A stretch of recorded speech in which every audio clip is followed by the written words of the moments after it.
வணக்கம், welcome to post market ரிப்போர்ட்டுங்க. எப்ப போல ஓவரால் மார்க்கெட் கண்டிஷன்ஸை டிஸ்கஸ் பண்ணிடலாம். அதுக்கப்புறமா நம்ம Nifty futures and bank Nifty ஃபியூச்சர்ஸோட மூவை பத்தி பேசுவோம். First of all overall market conditions கூட இன்னைக்கு முக்கியமான ஒரு விஷயம் வந்து அந்த நியூ சிஏஎஸ் அந்த சிஸ்டம் வந்து இன்னைக்கு இம்ப்ளிமெண்ட் ஆயிருக்கு. மார்க்கெட் டைம் ஸ்லைட்டா மாறி இருக்கு. ஸோ இதனால கடைசி ஒரு கேண்டில்ல நிப்டி 50ல பாத்தீங்கன்னா ஒரு மிகப்பெரிய ஒரு கிரீன் கலர் எல்லாரும் பார்த்துருப்பீங்க. அது ஏன் வந்துச்சு, அது எப்படி ஒரே நிமிஷத்துல 200 பாயிண்ட் ஏறும், இந்த மாதிரி நிறைய கேள்விகள் இருக்கு. அது கொஞ்சம் டீட்டெயிலா நம்ம பேசுவோம். ஏன்னா ஃப்ரைடே போஸ்ட் மார்க்கெட் ரிப்போர்ட்லயே அந்த டைமிங்கை நம்ம டிஸ்கஸ் பண்ணியிருந்தோம். பட் ஸ்டில் அதுல நிறைய பேர் கன்ஃபியூஷன் இருக்குன்னு நினைக்கிறேன். அதுவும் இன்னைக்கு அந்த பெரிய கிரீன் கலர் பார்த்த உடனே ஓகே இது வந்து உண்மையாலுமே ஏதோ சிஸ்டம் ஒர்க் ஆகுதா, ஏதோ மேன்ஃபிளக்ஷனா, இல்ல ஏதோ ஸ்பைக்கா, அப்படின்னு நிறைய குழப்பம் இருக்கு இல்லையா. அந்த அந்த ஈக்லிபிரியம் பிரைஸ்னா என்ன, ரெஃபரன்ஸ் பிரைஸ்னா என்னன்னு கொஞ்சம் பேசுவோம் நம்ம. பட் அதுக்கு முன்னாடி ஓவரால் மார்க்கெட் கண்டிஷன்ஸ் எப்படி இருக்கு, குளோபல் மார்க்கெட் கண்டிஷன்ஸ் எப்படி இருக்குங்கிறத டிஸ்கஸ் பண்ணிட்டு அதுக்கப்புறம் நம்ம அதுக்குள்ள போவோம். First of all overall market கண்டிஷன்ஸை பொறுத்த வரைக்கும் அண்ணன் ட்ரம்ப் வந்து எப்பவும் போல இன்னைக்கு ஒரு நல்ல வீக்கெண்ட்ல வந்து வீக்கெண்டுனா நான் கெட்ட செய்தி தான் சொல்லுவேன் நினைக்காதீங்க, நான் நல்ல செய்தியும் சொல்லுவேன். நிறைய தடவை அவர் சொல்லியிருக்காரு, காமிச்சிருக்காரு. அதே மாதிரி தான் இந்த தடவையும் இந்த வீக்கெண்ட்ல வந்து பிளான் பண்ண ஈரான் மேல பிளான் பண்ணியிருந்த அட்டாக் எல்லாம் நாங்க ஸ்டாப் பண்ணிட்டு அடுத்தது பேச்சுவார்த்தைக்கு போறோம். மிலிட்டரி ஆக்ஷன்ல இருந்து டிப்ளமசி. ஓகே, டிப்ளமசில இருந்து மறுபடியும் மிலிட்டரி ஆக்ஷன் போகுமா அப்படிங்கிறது இன்னும் நம்மளுக்கு தெரியாது. பட் வந்து மிலிட்டரி ஆக்ஷன்ல இருந்து இப்போ வந்து சாந்த ரூபணி அப்படிங்கிற மாதிரி மாறிட்டாரு ட்ரம்ப். ஓகே, இப்போ இப்போ வந்து அடிதடி இல்ல பேச்சுவார்த்தை அப்படிங்கிற ஒரு மைண்ட் செட்டுக்கு வந்திருக்காரு. ஸோ ஆப்வியஸ்லி இன்னைக்கு மண்டே இந்த ஆப்வியஸ்லி நிறைய பேர் கமெண்ட் போட்டீங்க. எனக்கு அது வருது பேச பேச, அதுக்கு என்ன பண்றதுன்னு தெரியல. ஸோ அதை முடிஞ்ச அளவுக்கு நான் கண்ட்ரோல் பண்ண பார்த்துறேன். எனிவே இந்த மண்டே ஈவினிங் வந்து அபிஷியலா ஈரான் கூட பேச்சுவார்த்தை தொடங்குறதா ட்ரம்ப் அனௌன்ஸ் பண்ணியிருக்காரு. ஸோ மண்டே ஈவினிங்ல இருந்து இந்த பேச்சுவார்த்தை மறுபடியும் அதே நியூக்ளியர் ப்ரோக்ராம், அதே இந்த சாங்ஷனை ரிமூவ் பண்றது, அதே ஹார்மோஸ் ஜலசந்தில ட்ரோலை கலெக்ட் பண்றது, இந்த விஷயத்தை நோக்கி மறுபடியும் அந்த பேச்சுவார்த்தை தொடங்குது. இப்போதைக்கு மிலிட்டரி ஆக்ஷன் கம்ப்ளீட்டா ஸ்டாப் ஆனதுனால க்ரூட் ஆயில் வந்து ஓரளவுக்கு ரெக்கவர் ஆயிருக்கு அப்படிங்கறத நம்ம பார்க்கிறோம். ஸோ இது எப்படி போகுது அப்படிங்கறது பார்க்கலாம். ஃபர்தரா எந்த மாதிரி மூவ் ஆகுது அப்படிங்கிறத பார்க்கலாம். அது கொஞ்சம் வெயிட் பண்ணி தான் நம்ம பார்த்தாகணும். ஏன்னா இப்போ ட்ரம்ப்பை பொறுத்த வரைக்கும் அங்க மிட் டேம் எலெக்ஷன் ப்ரெஷர் வந்து நவம்பர்ல மிட் டேம் எலெக்ஷன் வருது. அதே மாதிரி இஸ்ரேல்லையும் எலெக்ஷன் ப்ரெஷர் வருது. அதே மாதிரி ஈரான்லயுமே பொருளாதார சிக்கல் ரொம்ப அதிகமாயிருச்சு. இன்னொரு பக்கம் சவுதி வந்து ஒரு இங்கு பக்கத்துல இருக்கக்கூடிய சைனாக்கும் இந்தியாவுக்கும் ஆயில் அனுப்புறதுக்கு அவங்க மெடிட்டேரியன் சி எல்லாம் சுத்தி வர வேண்டியது இருக்கு. சவுத் ஆப்பிரிக்காவை சுத்தி வர வேண்டியதா இருக்கு. ஸோ இந்த மாதிரி நிறைய சிக்கல்கள் வந்து உருவாயிருக்கு. ஸோ ஆப்வியஸ்லி மறுபடியும் ஆபீஸ்ல வந்துருச்சு, ஒன்றும் பண்ண முடியாது. மறுபடியும் எல்லாரும் சேர்ந்து அந்த பேச்சுவார்த்தையை நடத்தி முடிச்சிடலாம் அப்படிங்கிற மாதிரி தான் இதை மூவ் பண்ணியிருக்காங்க. ஸோ இந்த பேச்சுவார்த்தை ஓரளவுக்கு ஸ்மூத்தா போச்சு அப்படின்னு சொன்னா இந்த பிரச்சனை ஓரளவுக்கு கம்மியாக ஆரம்பிக்கும். நிறைய பேருக்கு எல்லாத்துக்குமே இங்க ப்ரெஷர் இருக்கு அப்படிங்கிறத பார்க்கலாம். அதனால மறுபடியும் எஸ்கலேஷன் இமீடியட்டா வராம இந்த பேச்சுவார்த்தை ஸ்ட்ராங்கா போகும் அப்படின்னு நம்புவோம். இது ஸ்ட்ராங்கா போற பட்சத்துல இந்த ஒரு ஜியோ பொலிட்டிக்கல் டென்ஷன் வந்து நம்மளுக்கு முடிஞ்சிச்சு. இதுக்கப்புறம் மிச்சம் இருக்கக்கூடியது ரஷ்யா யுக்ரைன் தான். அது வந்து பெரிய அளவு ஆயில் சேல்ஸை பாதிக்காது அப்படிங்கிறதுனால அந்த பிரச்சனை பெருசா இருக்கிற வரைக்கும் ரஷ்யா ஆயில் சீப்பா விற்கும் அப்படிங்கிற காரணத்துக்காக அது வந்து டைரக்டா இந்திய பொருளாதாரத்தை பாதிக்கிறதுக்கான வாய்ப்புகள் இல்லை. ஸோ இது போக இந்தியன் மார்க்கெட்ஸை பொறுத்த வரைக்கும் இன்னைக்கு ட்ரெண்டிங்ல இருந்த விஷயம் இந்த சிஏஎஸ் தாண்டி டிஏஎஸ் வந்து எஃப்ஐஎஸ் ஓட ஓவரால் ஹோல்டிங் லெவலை கிராஸ் பண்ணுது. அதாவது நம்மளுக்கு எல்லாத்துக்குமே தெரியும், பல வருஷமா இந்தியன் ஸ்டாக் மார்க்கெட்டை பொறுத்த வரைக்குமே எஃப்ஐஎஸ் தான் வந்து அதிகமான லிஸ்டட் கம்பெனிஸ்ல அதிகமான ஹோல்டிங்ஸை மெயின்டைன் பண்ணிக்கிட்டு இருந்தாங்க. ஆனா 2001க்கு அப்புறமே அது கொஞ்சம் கொஞ்சமா கம்மியாக ஆரம்பிச்சது. நீங்க 2001ல இருந்து 2026 வரைக்கும் பார்க்கும் பொழுது டிஏஎஸ் வந்து எஃப்ஐஎஸ் வித்துட்டு போனதை விட 10 மடங்கு அதிகமா பை பண்ணியிருக்காங்க அப்படிங்கிற டேட்டா நம்ம கிட்ட இருக்கு. ஆனா அது எல்லாமே காரணம் வந்து பெருமளவுல எஸ்ஐபிக்குள்ள பணம் உள்ள வந்துச்சு. முதல்ல டிஏஎஸ் அப்படிங்கிறது வெறுமன மியூச்சுவல் ஃபண்ட் நிறுவனங்கள் மட்டும் கிடையாது. Provident fund, pension fund, LIC மாதிரி இன்சூரன்ஸ் நிறுவனங்கள் எல்லாரும் சேர்ந்ததுதான் இந்த டிஏஎஸ். ஸோ இந்த ஃபண்டு பெருமளவுல டிஏஎஸ் உடைய இந்த ப்ராவிடென்ட் ஃபண்டு, பென்ஷன் ஃபண்டு, இந்த எஸ்ஐபி அமௌண்ட் அப்படிங்கிறது வந்து 2021ல இருந்து மிகப்பெரிய அளவில் உள்ள வர ஆரம்பிச்சது. அது கொஞ்சம் கொஞ்சமா எஃப்ஐஎஸ் உடைய டாமினேஷனை கம்மி பண்ணி இன்னைக்கு 2026 டேட்டா மட்டும் எடுத்துட்டு பார்த்தோம்னாலும் கூட எஃப்ஐஎஸ் வித்துட்டு போன காட்டிலும் டிஎஸ் வந்து 2 மடங்கு அதிகமா பை பண்ணியிருக்காங்க அப்படிங்கறத பாக்குறோம். இது தொடர்ந்து இப்படி நீடிக்கும் பொழுது இந்தியன் ஸ்டாக் மார்க்கெட் வந்து செல்ஃப் ரிலையன்ட் அப்படின்னு சொல்லுவாங்க இல்லையா, தன்னாட்சியான ஒரு பங்குச்சந்தையா மாறுறதுக்கான வாய்ப்புகள் அதிகமா இருக்கும்.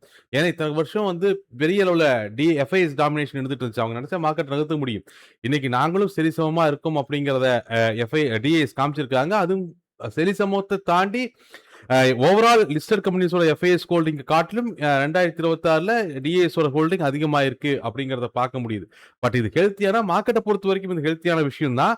பட் வந்து டைரக்டான எஃப்ஐஎஸ் இன்வெஸ்ட்மெண்ட்ஸ், அது direct foreign portfolio investments, direct fund இன்வெஸ்ட்மெண்ட்ஸுக்கு வந்து கம்மியாகும் பொழுது அது ஐஎன்ஆரோடைய மாதிரியான மற்ற சில டேட்டாக்களை பாதிக்க ஆரம்பிக்கும். எனிவே என்னை பொறுத்த வரைக்கும் எஃப்ஐஎஸ் அண்ட் டிஎஸ் 2 பேருமே மார்க்கெட்டுக்குள்ள ஒரு சரியான அளவுல இருந்தா மட்டும்தான் மார்க்கெட் ஹெல்த்தியா இருக்கும். யாரோ ஒருத்தருடைய டாமினேஷனை மார்க்கெட் நகரும் பொழுது அது அந்த அளவுக்கு சிறப்பானதா இருக்குமா அப்படிங்கிற டவுட் தான். ஏன்னா உலக அளவுல நிறைய மார்க்கெட்டுகளை நம்ம பார்த்துருக்கோம். ஸோ இன்னைக்கு எஃப்ஐஎஸ் காட்டிலும் டிஎஸ் இந்திய மார்க்கெட்ல ஆதிக்கம் செலுத்துறாங்க அப்படிங்கிறது மகிழ்ச்சியான அல்லது சந்தோஷமான விஷயம் தான். அதுக்காக எஃப்ஐஎஸ் நம்ம ஒரேடியா கழட்டி விட முடியாது. எஃப்ஐஎஸ் உள்ள இருக்கிற வரைக்கும் தான் யாரோ ஒருத்தர் கடிவாளம் போடணும்.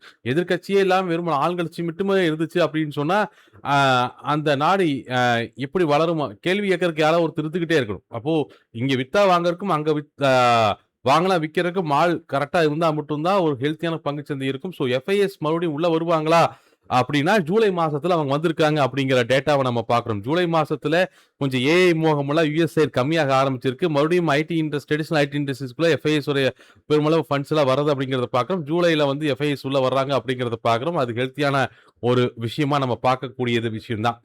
அண்ட் இன்ட்ரெஸ்ட் ரேட் ஓரளவுக்கு யூஎஸ் மார்க்கெட்ல கம்மி பண்ணாங்கன்னா இன்னும் ஓரளவுக்கு டெவலப்பிங் மார்க்கெட்ஸை நோக்கி எஃப்ஐஎஸ் வர்றதுக்கான பாசிபிலிட்டிஸ் இருக்கும். சரி, இதெல்லாம் வந்து ஓவராலா இருக்கக்கூடிய விஷயம். அது போக இந்தியன் மார்க்கெட்ஸ்ல நாளைக்கு பிஎஸ்சி மாதிரியான முக்கியமான கம்பெனிகளோட ரிசல்ட்ஸ் எல்லாமே இருக்கு. அது ரிசல்ட்ஸை பொறுத்த வரைக்கும் எந்த குழப்பமும் கிடையாது. அன்று நாளத்த மார்க்கெட்ஸை முடியும் பொழுது ஒரு விஷயத்த ஞாபகம் வச்சுக்கோங்க. புதன்கிழமை காலையிலேயே 10 மணிக்கே ஆர்பிஐயோட ரேட் டிசிஷன் ஸ்டார்ட் ஆயிரும். அதனால நாளைக்கு மார்க்கெட்ஸ்ல பிளைண்ட் பொசிஷன்ஸை பெருமளவு அவாய்ட் பண்ணுங்க. ஹெட்ஜஸ் இல்லாம பொசிஷன்ஸ் வச்சுட்டு போகாதீங்க. ஸோ முதல்ல நம்ம இந்த விஷயம்ல ஓரளவு கிளியரா இருக்கும்னு நினைக்கிறேன். முதல்ல வேல்யூஸை டிஸ்கஸ் பண்றதுக்கு முன்னாடி இன்னைக்கு அந்த சிஏஎஸ்னா என்ன அப்படிங்கிற அந்த குழப்பத்தை கொஞ்சம் பேசி முடிச்சு பஞ்சாயத்து பண்ணுவோம். நம்ம ஆல்ரெடி இந்த டைமிங்கை டிஸ்கஸ் பண்ணோம். அதுல புரிதல் எந்த அளவுக்கு இருந்துச்சுன்னு எனக்கு தெரியல. ஏன்னா நிறைய பேர் இன்னைக்கு அதை கேள்வியா கேட்டிருந்தீங்க. அதனால நம்ம அதைய மறுபடியும் ஒரு டீட்டெயிலான ஒரு டிஸ்கஷனோட போயிடலாம். ஸோ இதுதான் நம்ம வந்து புது டைமிங் சிஸ்டம். ஓகே, புது டைமிங் சிஸ்டம். இதை நம்ம கொஞ்சம் டீட்டெயிலா பேசுவோம். சரி, முதல்ல 9:15 மார்க்கெட் தொடங்குது. அதுல எந்த விதமான குழப்பமும் கிடையாது. ரெகுலர் ட்ரேடிங் வந்து 9:15 இருந்து 3:15 வரைக்கும் எப்பவும் போல மார்க்கெட் ரெகுலரா ட்ரேட் ஆகுது. அதுல எந்த ஒரு குழப்பமும் கிடையாது. ஓகே, எந்த ஒரு குழப்பமும் கிடையாது. சரி, இதுக்கப்புறம் 3:15 மேலதான் இந்த குழப்பம் எல்லாம் இன்னைக்கு புது சிஏஎஸ் சிஸ்டத்துல. அத முதல்ல சிஏஎஸ்னா க்ளோசிங் ஆக்ஷன் செக்ஷன். ஓகே, இந்த க்ளோசிங் ஆக்ஷன் செக்ஷன்ல அந்த சிஏஎஸ் சிஸ்டத்துல என்ன விஷயம் நடக்குது, என்ன இந்த டைம் ஃப்ரேம் என்ன பண்றாங்க அப்படிங்கறத நான் கொஞ்சம் இன்னைக்கு டீட்டெயிலா நம்ம பேசிடுவோம். சரி, 9:15 தொடங்கின மார்க்கெட்டு 3:15 முடியுது. ஓகே, ரெகுலர் ட்ரேடிங் இதான். 9:15 இருந்து 3:15 வரைக்கும் ரெகுலர் ட்ரேடிங். ஓகே, நான் இப்போ வந்து கேஷ் மார்க்கெட்ல தான் பேசிட்டு இருக்கோம். எஃப்என்டோ மார்க்கெட்டை பொறுத்த வரைக்கும் அது 3:40 வரைக்கும் அப்படியே கன்டினியூ ஆகும். 3:40 வரைக்கும் எஃப்என்டோ மார்க்கெட் கன்டினியூ ஆகும். எஃப்என்டோ மார்க்கெட்டை உள்ள போட்டு குழப்பிக்காதீங்க. இப்போ நம்ம பேசுறது கேஷ் மார்க்கெட்டு. எஃப்என்டோ மார்க்கெட்டை பொறுத்த வரைக்கும் ஃபியூச்சர்ஸ் அண்ட் ஆப்ஷன்ஸை பொறுத்த வரைக்கும் அது 3:40 வரைக்கும் அந்த ட்ரேடிங் செக்ஷன் கன்டினியூ ஆகுது. 3:40 வரைக்கும் ட்ரேடிங் செக்ஷன் கன்டினியூ ஆகுது. ஸோ இப்போ நம்ம ஒவ்வொரு பாயிண்டா நம்ம பேசலாம். 3:15 வரைக்கும் நம்மளுக்கு ரெகுலர் செஷன் நடந்துருச்சு இல்லையா? 3:15 வரைக்கும் ரெகுலர் செஷன் நடந்துருச்சு. அடுத்தது 3:15 இருந்து 3:20 வரைக்கும், 3:15 இருந்து 3:20 இருக்கு இல்லையா? இந்த கேப்ல நீங்க ஆர்டர்ஸ் எதுவும் பிளேஸ் பண்ண முடியாது. 3:15 வரைக்கும் ரெகுலர் செஷன் நடந்துருச்சு. 3:15 இருந்து 3:20 வரைக்கும் ஓகே, நீங்க ஆர்டர்ஸ் எதுவும் பிளேஸ் பண்ண முடியாது இந்த சமயத்துல. ஓகே, ஆர்டர்ஸ் எதுவும் பிளேஸ் பண்ண முடியாது. ஆர்டர்ஸை மாடிஃபை பண்ண முடியாது, எதுவுமே பண்ண முடியாது இந்த 3.25 இருந்து 3.20 வரைக்கும். இந்த 3.25 இருந்து 3.20 வரைக்கும் எக்ஸ்சேஞ்ச் என்ன பண்ணுவாங்கன்னா ரெஃபரன்ஸ் பிரைஸை கால்குலேட் பண்ணுவாங்க. எக்ஸ்சேஞ்ச் என்ன பண்ணுவாங்க, ரெஃபரன்ஸ் பிரைஸை கால்குலேட் பண்ணுவாங்க. முதல்ல ரெஃபரன்ஸ் பிரைஸ்னா என்ன அப்படிங்கறத அண்டர்ஸ்டாண்ட் பண்ணிக்கணும். அதாவது ரெஃபரன்ஸ் பிரைஸ் என்னன்னு அண்டர்ஸ்டாண்ட் பண்ணிக்கணும்னா, இதுக்கு முன்னாடி வந்து இந்த சிஏஎஸ்சில இம்ப்ளிமெண்ட் ஆச்சு இல்லையா, இதுக்கு முன்னாடி க்ளோஸ் பிரைஸை எப்படி டிட்டர்மைன் பண்ணுவாங்கன்னா வெயிட்டட் ஆவரேஜ் பிரைஸ் அடிப்படையா வச்சு, ஓகே, வெயிட்டட் ஆவரேஜ் பிரைஸ் அடிப்படையா வச்சுதான் இந்த க்ளோசிங் பிரைஸை டிட்டர்மைன் பண்ணுவாங்க. இன்னைக்கு வந்து புது நியூ சிஏஎஸ் சிஸ்டம் இம்ப்ளிமெண்ட் ஆயிருச்சு, ஓகேவா, நியூ சிஏஎஸ் சிஸ்டம் இம்ப்ளிமெண்ட் ஆயிருச்சு. பட் இதுக்கு முன்னாடி வரைக்கும் இந்த க்ளோசிங் பிரைஸ், இது நம்ம மார்க்கெட் முடிச்சதுக்கு அப்புறம் இதுதான் க்ளோசிங் பிரைஸ் அப்படிங்கறது எப்படி முடிவு பண்ணுவாங்க அப்படின்னா, இதுதான் க்ளோசிங் பிரைஸ்ங்கிறது எப்படி முடிவு பண்ணுவாங்கன்னா வெயிட்டட் ஆவரேஜ் பிரைஸஸ் வச்சு லாஸ்ட் 30 மினிட்ஸ் உடைய ஆவரேஜ் ட்ரேட் எக்ஸிக்யூட் ஆயிடுச்சு இல்லையா, ஆவரேஜா என்னென்ன விலைகள்ல ட்ரேட் எக்ஸிக்யூட் ஆயிடுச்சோ அதை அந்த ஆவரேஜ் பிரைஸ் லாஸ்ட் 30 மினிட்ஸ்ல எக்ஸிக்யூட் ஆன அந்த ட்ரேட்ஸோடைய ஆவரேஜ் அடிப்படையா வச்சு க்ளோசிங் பிரைஸை டிட்டர்மைன் பண்ணுவாங்க. இதுதான் ஆவரேஜ் வெயிட்டட் ஆவரேஜ் பிரைஸ் அப்படின்னு நம்ம பேசுவோம். வெயிட்டட் ஆவரேஜ் பிரைஸ் இந்த பாயிண்ட் கிளியர் ஆயிடுச்சு இல்லையா. இப்போ இந்த 3.25 இருந்து 3.20 வரைக்கும் என்ன பண்றாங்கன்னா ரெஃபரன்ஸ் பிரைஸை கால்குலேட் பண்றாங்க. இந்த ரெஃபரன்ஸ் பிரைஸ் அப்படிங்கிறது சேம் விவேம்ப் இருக்கு இல்லையா, அதாவது வால்யூம் வெயிட்டட் ஆவரேஜ் பிரைஸ் இருக்கு இல்லையா, சேம் கான்செப்ட். அதை வச்சுட்டு அதே கான்செப்ட், அதாவது 3 இருந்து 3.25 வரைக்கும் நடந்த எக்ஸிக்யூட் ஆன ட்ரேடுகளோடைய ஆவரேஜ் பிரைஸை தான் இப்போ ரெஃபரன்ஸ் பிரைஸா எடுத்துக்கிறாங்க. முதல்ல என்ன பண்ணுவாங்கன்னா இந்த ரெஃபரன்ஸ் பிரைஸ் தான் டைரக்டா க்ளோசிங் பிரைஸா மார்க்கெட்ல போட்டுருவாங்க. இந்த ரெஃபரன்ஸ் பிரைஸை க்ளோசிங் பிரைஸா மார்க்கெட்ல போட்டுருவாங்க, ஓகேவா. முதல்ல இதுதான் கான்செப்ட். ஓகே, இந்த வெயிட்டட் ஆவரேஜ் பிரைஸ் தான் முதல்ல க்ளோசிங் பிரைஸா இருக்கும். இப்ப அப்படி இல்ல, 3.25 வரைக்கும் வேலை முடிச்சோடனே 3.25 இருந்து 3.20 வரைக்கும் அந்த வெயிட்டட் ஆவரேஜ் பிரைஸ் எடுத்து அதை வந்து எக்ஸ்சேஞ்ச் என்ன பண்ணுது, ரெஃபரன்ஸ் பிரைஸ் அப்படின்னு வச்சுக்குது. இதான் exchange calculated reference price during this window அப்படிங்கிறது. இதான் இந்த டைம் புரிஞ்சிருச்சு இல்லையா. இதுல குழப்பம் வரக்கூடாதுங்கிறக்கா நான் 4 தடவை சொல்றேன். ஸோ போர் அடிச்சா மன்னிச்சிருங்க, வேற ஒன்றும் பண்ண முடியாது. ஓகே, ஏன்னா ஒவ்வொரு தடவை சொல்லி முடிக்கும் போது மறுபடியும் சந்தேகம் இருக்குமோன்னு திருப்பி பேசிட்டு இருக்கிறோம், வேற ஒன்றும் கிடையாது. சரி, இப்போ ரெஃபரன்ஸ் பிரைஸ் கால்குலேட் பண்ணியாச்சு. இது ஃபர்ஸ்ட் ஸ்டெப்பு. அப்போ அடுத்த ஸ்டெப் 3.25 இருந்து 3.20 வரைக்கும் ரெஃபரன்ஸ் பிரைஸ் கால்குலேட் பண்ணதுக்கு அப்புறம் 3.20 இருந்து 3.25, ஓகே, 3.20 இருந்து 3.25, 3.20 இருந்து 3.25 இருக்கு இல்லையா. இந்த டைம்ல என்ன நடக்கும்னா நீங்க ஆர்டரை பிளேஸ் பண்ணிடலாம். ஆர்டரை market order limit order place பண்ணலாம். ஓகே, பிளேஸ் பண்ணலாம். ஆனா இந்த மார்க்கெட் ஆர்டரோ லிமிட் ஆர்டரோ பிளேஸ் பண்றோம் இல்லையா, அதோடைய விலை எப்படி இருக்கணும்னா நம்ம ரெஃபரன்ஸ் பிரைஸ் கால்குலேட் பண்ணோம் இல்லையா, அதுல இருந்து 3% தான் இருக்கணும். இங்க பாருங்க, the order place should be between plus or minus 3% of reference price. இந்த ரெஃபரன்ஸ் பிரைஸ் என்னங்கிறது நம்ம ஆல்ரெடி பேசிட்டோம். 3.25 இருந்து 3.25 வரைக்கும் நடந்த ஆவரேஜ் ட்ரேடுகளோட ஆவரேஜ் பிரைஸ், அதை 3.25 இருந்து 3.20 வரைக்கும் வெயிட் பண்ணி அதை கால்குலேட் பண்ணிட்டு 3 இருந்து 3.25 வரைக்கும் நடந்த ட்ரேடுகளோட ஆவரேஜ் பிரைஸ் தான் இந்த ரெஃபரன்ஸ் பிரைஸ். அது எப்ப கால்குலேட் பண்றாங்க, 3.25 ட்ரேட் முடிச்சதுக்கு அப்புறம் 3.25 இருந்து 3.20 அந்த ரெஃபரன்ஸ் பிரைஸை கால்குலேட் பண்ணி முடிச்சிடுறாங்க. அப்போ 3.20 இருந்து 3.25 வரைக்கும் இந்த ரெஃபரன்ஸ் பிரைஸ்ல இருந்து 3% நீங்க மார்க்கெட் ஆர்டரை நீங்க பிளேஸ் பண்ணிக்கலாம். 3.25 இருந்து 3.5 வரைக்கும் லிமிட் ஆர்டர் பிளேஸ் பண்ணிக்கலாம். 3.20 இருந்து 3.25 வரைக்கும் நீங்க மார்க்கெட் ஆர்டர் லிமிட் ஆர்டர் ரெண்டுமே பிளேஸ் பண்ணலாம். ஆனா 3.25க்கு அப்புறம் என்ன பண்ண முடியும், ஒன்லி லிமிட் ஆர்டர் மட்டும் தான் நீங்க பிளேஸ் பண்ண முடியும். அப்போ இந்த 3.20 இருந்து 3.30 வரைக்கும் தான் இந்த விண்டோ இருக்கு இல்லையா, 3.20 இருந்து 3.30 வரைக்கும் விண்டோ ஆர்டர் பிளேஸ் பண்றோம் இல்லையா, இதுதான் இந்த ஆக்ஷன் செக்ஷன் நம்ம சொல்றது, க்ளோசிங் ஆக்ஷன் செக்ஷன் அப்படின்னு நம்ம சொல்றது. அப்ப இந்த ஆர்டர் எல்லாம் பிளேஸ் ஆயிருச்சு, ரைட்டா, இந்த ஆர்டர் எல்லாம் பிளேஸ் ஆயிருச்சு. ஓகே, இப்போ அடுத்த ஸ்டெப் தான் ரொம்ப முக்கியமான ஸ்டெப். இப்போ இந்த 3.20 இருந்து 3.30 நிறைய பை ஆர்டர் பிளேஸ் ஆயிருக்கும், செல் ஆர்டர் பிளேஸ் ஆயிருக்கும். அந்த இடத்துல மாடிஃபை ஆர்டர் பண்ணிருப்பாங்க, சில ஆர்டர்களை கேன்சல் பண்ணிருப்பாங்க. அப்போ இந்த ஆர்டர்கள்ல இருந்து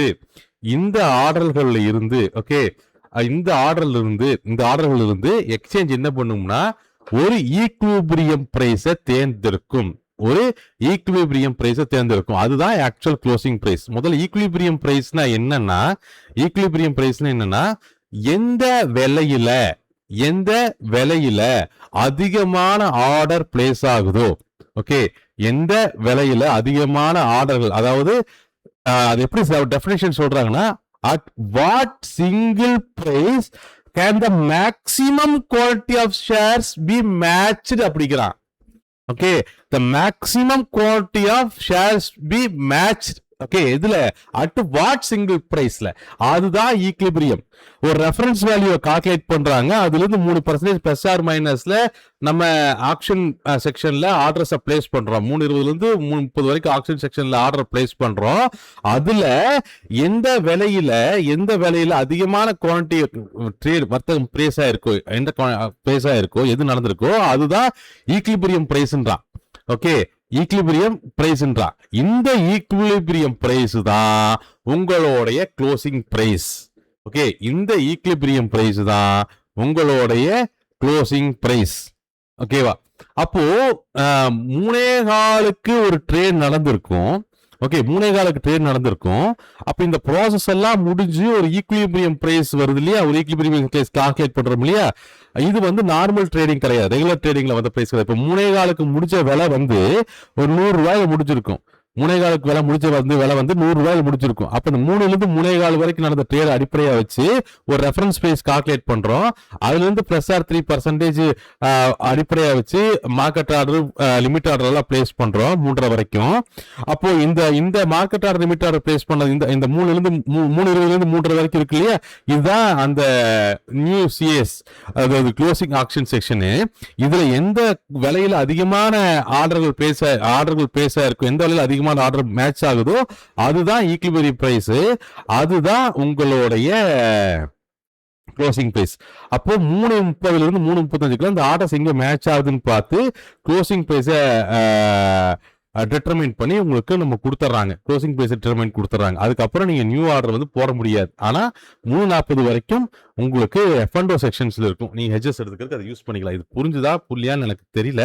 சப்போஸ் சந்தேகமா இருந்துச்சுன்னா மறுபடியும் பிங் பண்ணுங்க, நாளைக்கு இன்னும் கொஞ்சம் விளக்கமா பார்க்கலாம்.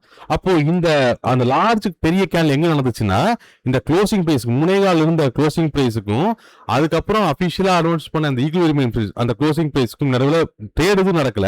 ஆனா அதுக்கு நடுவில் பெரிய கேப் இருக்கும் இல்லையா, அதிகபட்சம் 3% வரைக்கும் கேப் இருக்கிற வாய்ப்புகள் இருக்கு. ஏன்னா ரெஃபரன்ஸ் பிரைஸ் 3% வரைக்கும் நம்ம ஆர்டர் போட்டுக்க முடியும். அப்போ என்ன ஆயிருதுன்னா, அந்த சடனா அந்த ஈக்லிபிரியம் பிரைஸ் போட்ட உடனே அந்த கேண்டில் நம்மளுக்கு ரொம்ப பெருசா தெரியுது.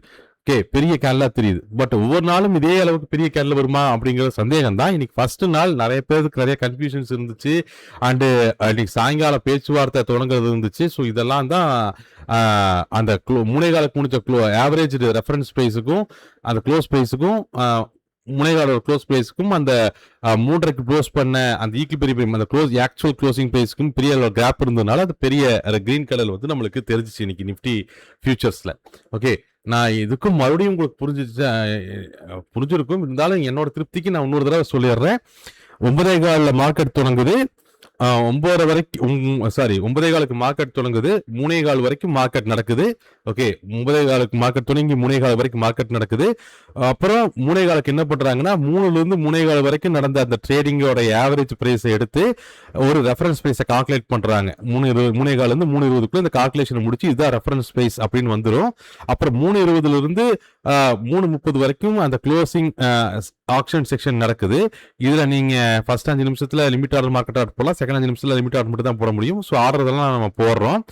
இந்த ஆர்டர் போடுறது எப்படி போட முடியும்னா, அந்த ரெஃபரன்ஸ் பிரைஸ் கால்குலேட் பண்ணாங்க இல்லையா, அதுல இருந்து பிளஸ் 3% தான் விலையில போட முடியும். இது முடிச்சதுக்கு அப்புறம் 3.5 அப்புறம் என்ன பண்ணிடுறாங்க, 3.30 3.35 எந்த விலையில அதிகமான ஆர்டர் மேட்ச் ஆயிருக்குன்னு பார்த்து அதான் ஈக்லிபிரியம் பிரைஸ் அப்படிங்கிறாங்க. அந்த ஆர்டர் அதுதான் அபிஷியல் க்ளோசிங் பிரைஸா நம்மளுக்கு கொடுக்குறாங்க. ஓகே, கொடுக்குறாங்க. அதுக்கப்புறம் 3.40 வரைக்கும் F&O செக்ஷன் தொடர்ந்து கன்டினியூ ஆகி 3.40க்கு ஆக்சுவல் மார்க்கெட் F&O செக்ஷன் வந்து க்ளோஸ் ஆயிருது நம்மளுக்கு. இது இப்ப இருக்கக்கூடிய சிஸ்டம். ஓகே, இது இப்ப இருக்கக்கூடிய சிஸ்டம். இது வந்து இதுக்கு முன்னாடி வந்து வெறுமன லாஸ்ட் 30 மினிட்ஸோட ஆவரேஜ் பிரைஸ் எடுத்து அபிஷியல் க்ளோசிங் பிரைஸா நம்ம அனௌன்ஸ் பண்ணிக்கிட்டு இருந்தோம். ஓகே, இது க்ளோசிங் பிரைஸ் என்எஸ்சி பிஎஸ்சிக்கு ரெண்டுக்கும் மாறி மாறி இருக்கும். ஏன்னா ரெண்டுலேயும் வெவ்வேறு விலைகளில் ஒரு 10 எப்பவும் போல 10 பைசா 5 பைசா டிஃபரன்ஸ்ல இருக்கும். அதை ஞாபகம் வச்சுக்கணும். ஓகே, இதனால என்ன ஆகும்னா அக்யூரேட் க்ளோசிங் பிரைஸ் ரொம்ப அக்யூரேட்டா கிடைக்கும். இன்ஸ்டிடியூஷனல் இன்வெஸ்டர்ஸ் வந்து பெரும் பெஸ்ட் எக்ஸ்கியூஷனை கிரியேட் பண்ணிக்க முடியும். இந்த மாதிரி நிறைய பெனிஃபிட்ஸ் இருக்கு. ஆனா இந்த மாதிரி கடைசி 5 நிமிஷத்துல ஒரு பெரிய கேண்டில் ஃபார்ம் ஆகுறது இதெல்லாம் கொஞ்சம் இதுக்கப்புறம் நார்மலா நடக்கிறதுக்கான வாய்ப்புகள் அதிகமா இருக்கு. அதான அந்த கடைசி கேண்டில் வந்து ஆக்சுவல் இன்ட்ராடே மூமெண்டம் கிடையாது. ஓகே, டெக்னிக்கல் அனாலிசிஸ்ல ஃபாலோ பண்ணிட்டு இருக்கக்கூடிய நிறைய பேருக்கு இது பெரிய பஞ்சாயத்தா முடியும். ஏன்னா அவங்க நிறைய டெக்னிக்கல் அனாலிசிஸ் ஃபாலோ பண்ணக்கூடிய நிறைய பேர் என்ன பண்ணுவாங்கன்னா ஸ்பாட் பிரைசஸ் அடிப்படையா வச்சு அவங்க அதை ஃபாலோ பண்ணிட்டு இருப்பாங்க. அந்த லாஸ்ட் கேண்டில் மட்டும் இப்படி க்ளோஸ் ஆகி முடிகிறதுனால அல்கோவில் அல்லது மற்ற இடங்கள்ல இந்த கேண்டில் வந்து அவங்களோட டெக்னிக்கல் அனாலிசிஸை பாதிக்க கொடுக்கும். இந்த லாஸ்ட் கேண்டில் வந்து ஆக்சுவலி இன்ட்ராடே மூமெண்டம் கிடையாது. ஓகே, அதை ஞாபகம் வச்சுக்க. இந்த ஃபைனல் கேண்டில் வருது இல்லையா, அது இன்ட்ராடே மூமெண்டம் கிடையாது. அது அந்த ரெஃபரன்ஸ் பிரைஸ் 3 காலங்களோட க்ளோசிங் பிரைஸுக்கும் ஈக்குவல் பிரைஸுக்கும் நடுவில் இருக்கக்கூடிய மிகப்பெரிய டிஃபரன்ஸ் தான் அது. ஆக்சுவல் ட்ரேடிங் மூமெண்டம் கிடையாது. ஓகே, அப்போ இந்த லாஸ்ட் கேண்டில் முக்காவாசி இப்போ வந்து இந்த லாஸ்ட் கேண்டில் வந்து முக்காவாசி வந்து நீங்க அந்த டெக்னிக்கல் அனாலிசிஸ் கன்சிடர் பண்ணாம இருக்கணும். அது ரொம்ப முக்கியம். இங்கே நிறைய யாராச்சும் இந்த break out signal, reverse signal இதெல்லாம் வச்சு ஏதாச்சும் பண்ணிக்கிட்டு இருந்தீங்கன்னா, ஏதோ உப்புமாலாம் கிண்டிட்டு இருந்தீங்கன்னா, ஸோ இதுக்கப்புறம் கொஞ்சம் பார்த்து நம்ம அதை கையாளணும் அப்படிங்கிறத ஞாபகம் வச்சுக்கோங்க. இந்த லாஸ்ட் கேண்டில் வந்து நம்ம ரொம்ப கேர்ஃபுல்லாக ஹேண்டில் பண்ணணும். ஸோ இது போக மற்றபடி எல்லாம் தெளிவாக இருப்பீங்கன்னு நினைக்கிறேன். சரி, நம்ம அதுக்கப்புறம் நிஃப்டி ஃபியூச்சர்ஸோடைய மூவாக நம்ம பேசிடுவோம். ஆக்சுவலாக நம்மளை பொறுத்த வரைக்கும் இந்த பஞ்சாயத்தில் என்ன நம்ம நிஃப்டி ஃபியூச்சர்ஸ் தான் டிஸ்கஸ் பண்ணுறோம். அதில் வந்து இந்த பிரச்சனை இருக்கா, ஆக்சுவல் நிஃப்டி ஃபியூச்சர்ஸ் வந்து கண்டினியூஸ் இன்ட்ராடே மூவ்மெண்ட்ல ட்ரேட் ஆகிட்டே இருக்கும். அதனால தான் நம்ம நிஃப்டி 50ல பார்த்த அந்த 200 பாயிண்ட் கேண்டில் வந்து நீங்கள் நிஃப்டி ஃபியூச்சர்ஸில் நீங்கள் பார்க்கல. ஏன்னா அது நிஃப்டி 50ல பார்த்த அந்த மிகப்பெரிய கேண்டில் அப்படிங்கிறது 3 காலுக்கு இந்த க்ளோஸ் பிரைஸுக்கும் 3:30 க்ளோஸ் பண்ண ஆக்சுவல் க்ளோசிங் பிரைஸ் அந்த ஈக்விலிபிரியம் பிரைஸுக்குமான difference. Okay, but Nifty futures வந்து கண்டினியூஸ் ட்ரேடிங்ல இருக்கும், கண்டினியூஸ் இன்ட்ராடே மூவ்மெண்டம்ல இருக்கும். ஓகே, ஆனா நிஃப்டி ஸ்பாட் என்ன ஆகும்னா 3 காலுக்கு அது பிரேக் ஆயிரும். 3:30க்கு மேல ஒரு விலை மட்டும் போஸ்ட் ஆகும். அந்த இதான் அஃபிஷியல் க்ளோசிங் பிரைஸ், ஒரு விலை மட்டும் போஸ்ட் ஆகும். அப்போ அதை ஃபில் பண்றதுக்காக அது பெரிய கேண்டில் ஃபார்ம் ஆயிருக்கு நம்மளுக்கு. சரி, ஓகே, ஸோ நிஃப்டி ஃபியூச்சர்ஸ்ல வந்து அந்த இஷ்யூஸ் இருக்கிறதுக்கு வாய்ப்பு இருக்காது. எனிவே நிஃப்டி ஃபியூச்சர்ஸை பொறுத்த வரைக்கும் பிரைமரி ரெசிஸ்டன்ஸ்க்கு மேலே ஓப்பன் ஆகி ஃபர்ஸ்ட் இன்ட்ராடே ரெசிஸ்டன்ஸ், அப்புறம் second intraday resistance 24,632, third intraday resistance 24,658 achieve பண்ணி தேர்ட் இன்ட்ராடே ரெசிஸ்டன்ஸை பிரேக் பண்ணுறதுக்கு எவ்வளோ பஞ்சாயத்து பண்ணி பார்த்தாங்க, முடியல. அதுவும் கடைசி எனக்கு தெரிஞ்சு 12 மணிலிருந்து பார்த்தீங்கன்னா 12 மணிலிருந்து ஆல்மோஸ்ட் 3:30 மணி வரைக்கும் அந்த செகண்ட் இன்ட்ராடே ரெசிஸ்டன்ஸ் 24,632க்கும் தேர்ட் இன்ட்ராடே ரெசிஸ்டன்ஸ் 24,658க்கு நடுவுலையே மேலையும் கீழையும் மேலையும் கீழையுமா போய் ஆல்மோஸ்ட் க்ளோசிங்ல தான் அந்த தேர்ட் இன்ட்ராடே ரெசிஸ்டன்ஸான 24,658க்கு மேல மார்க்கெட்டை க்ளோஸ் பண்ணாங்க. ஸோ இந்த க்ளோஸை பொறுத்த வரைக்கும் இது still flat to negative closes தான். இந்த க்ளோஸை பொறுத்த வரைக்கும் நாளத்த மார்க்கெட்டினுடைய வேல்யூஸை நம்ம டிஸ்கஸ் பண்ணிடலாம். நாளத்த மார்க்கெட்டை பொறுத்த வரைக்கும் பிரைமரி ரெசிஸ்டன்ஸ் வந்து 24,732. நாளைக்கு எக்ஸ்பீரி ஞாபகம் வச்சுக்கோங்க. Primary resistance 24,732. அதுக்கு மேல அடுத்தடுத்த மந்த்லி ரெசிஸ்டன்ஸ் பார்த்தீங்கன்னா அதுக்கு மேல பர்சனல் வந்து 24,778. அதுக்கு மேல மந்த்லி ரெசிஸ்டன்ஸ் தான் 24,962, 25,038. அதுக்கு மேல மறுபடியும் கடல் 25,282. அதே மாதிரி இன்ட்ராடே ரெசிஸ்டன்ஸை பொறுத்த வரைக்கும் 24,928, 24,862, 24,832. அதே மாதிரி பிரைமரி சப்போர்ட் வந்து 24,658. பிரைமரி சப்போர்ட்டுக்கு கீழே அடுத்தடுத்த மந்த்லி சப்போர்ட்ஸ்னு பார்த்தோம்னா 24,532, 24,488. அது கீழே ஹடல் 24,268. அதுக்கு கீழே மறுபடியும் மந்த்லி சப்போர்ட் 24,028. இன்ட்ராடே சப்போர்ட்ஸை பொறுத்த வரைக்கும் 24,628, 24,562 அண்ட் 24,438. இது போக ஓப்பன் இன்ட்ரெஸ்ட்ல ஏதாவது சேஞ்சஸ் இருக்கு அப்படின்னு பார்த்தா, ஓப்பன் இன்ட்ரெஸ்ட்டை பொறுத்த வரைக்கும் 2 பேர் டிஃபென்ஸ் எல்லாம் நல்லா தான் வச்சிருக்காங்க. அட்டாக் பொசிஷன்ஸை பொறுத்த வரைக்கும் புல்ஸ் கம்மி பண்ணல, பிஎஸ் கவர் பண்ணியிருக்காங்க. புல்ஸ் வந்து ஆட் பண்ணியிருக்காங்கன்னு சொல்ல முடியாது, கவர் பண்ணாமல் வச்சிருக்காங்க. டிஃபென்ஸ் 2 பக்கமே நல்லா தான் இருக்கு.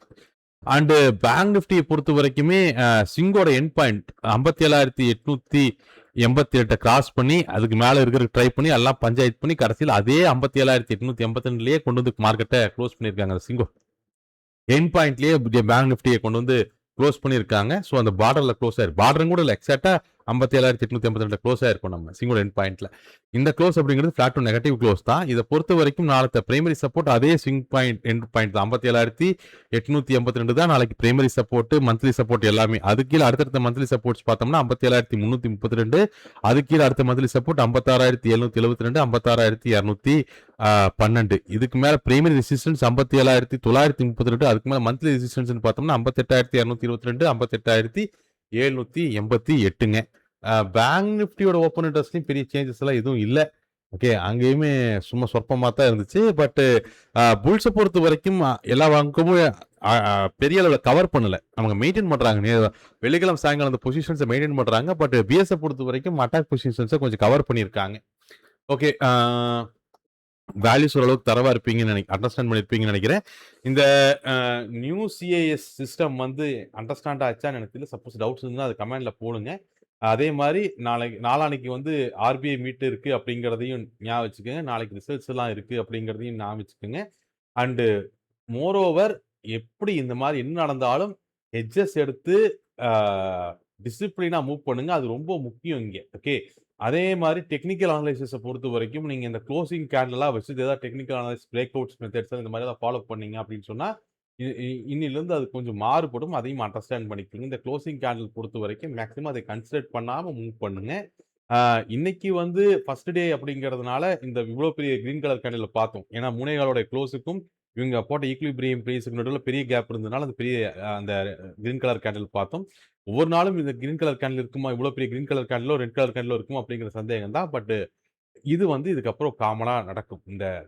இது வந்து நல்ல சிஸ்டம் தான், அதில் குழப்பம் கிடையாது. வெறுமனே சும்மா எந்த விலையில எவ்வளோ வியாபாரம் நடந்துச்சுன்னு பார்க்காம. ஏன்னா முதல்ல எப்படின்னா முதல் சிஸ்டத்தை பொறுத்த வரைக்குமே அந்த கடைசி அரை மணி நேரத்தில் நிறைய விலைகளில் வியாபாரம் நடந்திருக்கும். ஆனால் சில விலைகளில் வந்து அதிகமான வியாபாரம் நடந்திருக்கும். உதாரணத்துக்கு ஒரு குறிப்பிட்ட விலையில 100 வியாபாரம் நடந்திருக்கும். ஆனால் 99 மற்ற விலைகளில் ஒவ்வொரு வியாபாரம் தான் நடந்திருக்கும். ஆனால் ஆவரேஜ் பிரைஸ் இந்த 100 விலைகளையுமே சேர்த்து நம்ம போட்டிருப்போம். இதனால ஆக்சுவலா இதுதான் க்ளோஸ் பிரைஸ் அப்படிங்கிறதுல சில குழப்பங்கள் இருக்கு. ஆனா இப்ப அப்படி இல்லை. இப்ப என்னன்னா 100 வியாபாரம் நடந்திருக்குன்னா எந்த வியாபாரத்துல அதிகமான எந்த விலையில அதிகமான வியாபாரம் நடந்திருக்கோ அதுதான் க்ளோஸ் பிரைஸ். ஓகே, முதல்ல 100 வியாபாரத்திலையும் 100 விலைகள்ல வியாபாரம் நடந்ததுன்னா அந்த 100 விலையுமே ஆவரேஜ் பண்ணி க்ளோஸ் பிரைஸ் போடுவோம். அப்போ அந்த 100 விலைகள்ல சில வேலைகள்ல அதிகமான பேர் ட்ரேட் பண்ணியிருப்பாங்க, சில விலையில கம்மியான பேர் ட்ரேட் பண்ணியிருப்பாங்க. அப்போ இது எல்லாத்தையும் சேர்த்து ஆவரேஜ் பண்ணி போடும்பொழுது அது கரெக்டான விஷயமா கரெக்டான ஆக்சுவல் க்ளோஸா கன்சிடர் பண்றதுல சிக்கல் இருந்துச்சு. இப்போ அதைத்தான் இவங்க என்ன பண்ணியிருக்காங்கன்னா அந்த 100 விலைகள்லையுமே எதுல அதிகமான வியாபாரம் நடந்திருக்கோ அதுதான் உங்களுடைய க்ளோசிங் பிரைஸ் அப்படின்னு சொல்றாங்க. ஸோ ஓரளவுக்கு இதை அண்டர்ஸ்டாண்ட் பண்ணியிருப்பீங்கன்னு நினைக்கிறேன். மறுபடியும் நம்ம நாளത്തെ போஸ்ட் மார்க்கெட் ரிப்போர்ட்ல டிஸ்கஸ் பண்ணுவோம். Thank you everyone.